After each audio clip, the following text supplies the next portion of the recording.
Last night, one of my friends informed me that one of their friends went up to them and said, "Oh my God, you're friends with Sophia. Her content is so cringe." You know what? Maybe my content is cringe, but my bank account is cringier.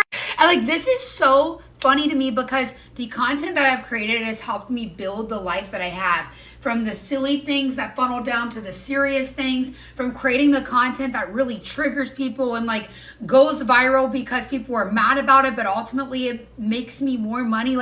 I'm truly proud of all the little steps that got me here. And I've only gotten here because I've taken crazy action, because I was willing to do the cringe thing, because even on this new TikTok account, I'm willing to show up and talk to an audience that is not here yet. And when you're willing to do the cringe things in your business, whether that's small beginnings or making really big statements and not being afraid of what people think of you whenever you show up and you're like, I have something powerful to share, I have a service, and maybe you're just getting started and maybe no one's bought it yet. But you're showing up with the one, well, maybe you've had a couple reviews and you're showing up and you're confidently sharing those reviews. Or maybe you've given away a service for free so that you could get a review. Show up, because all these little cringy moves, the moves that are showing up every day and being in people's face and selling and being proud of who you are on the internet. I don't hide one part of who I am here. I am loud and I am proud. Look, I was a lesbian who was in the closet for years, till I was nearly 30 years old. There is nothing about me that I'm gonna hide anymore, especially not when it comes to my business. I only wanna work with people who are fully aligned with me. And you know what? What's actually crazy about all of this is what I do literally helps other women get thousands and thousands in sales. I literally teach women in my I always say that wrong because I was going to trademark first. I keep calling it profitable purpose, and then I usually back it up, but I'm going to leave it there.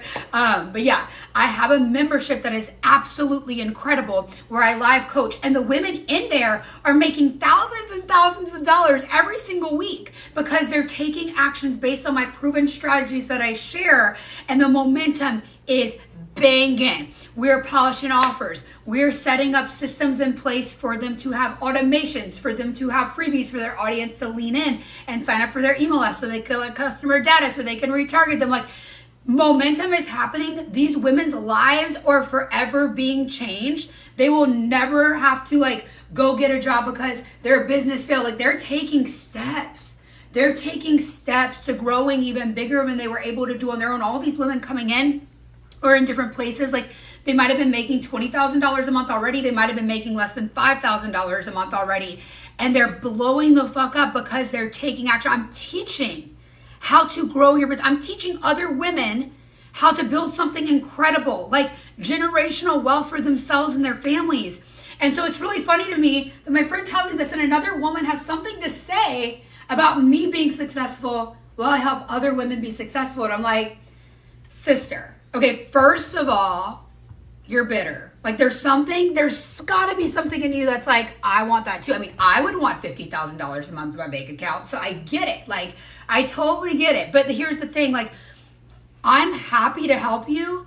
And even if you don't want to be happy for me, okay, cool. Be happy as a woman that other women are being empowered to have this life change, to have game-changing business strategy that is elevating women around the world. And look, I'm not here to defend myself. If you want to call me cringe because I love being cringe. You know what? Dancing on TikTok got me far. But dancing on TikTok is not going to sell things. Doing crazy things on the internet can grow your audience, absolutely. So I'm not ashamed of anything that I'm not ashamed of the cringe. I'm not ashamed that people think me selling and talking consistently is cringe. I want to encourage you, if you're watching this, how much more cringe can you get? Meaning, are you willing to show up and not be afraid of being wrong, not being afraid of failing? Because I promise you this, if you go in with no hope, it is, I'm doing this, it's not you're hoping you're doing this. If you go in with I'm doing this thing in my life and I'm making it happen, that energy is transferred here, okay? And when you believe in yourself, people believe you, whatever you're selling. If it's a spiritual thing, if it's a fitness thing, whatever it is for you and your business, aesthetic thing, people will lean in and trust you when you trust yourself. So how much more cringe can you show up? And by cringe, I mean you show up every single day. And people are like, oh, like the haters might be like, she's showing up every day. Yeah, you know why? Because the 7-figure business owners I know online, they might be making millions and they're still showing up every single day.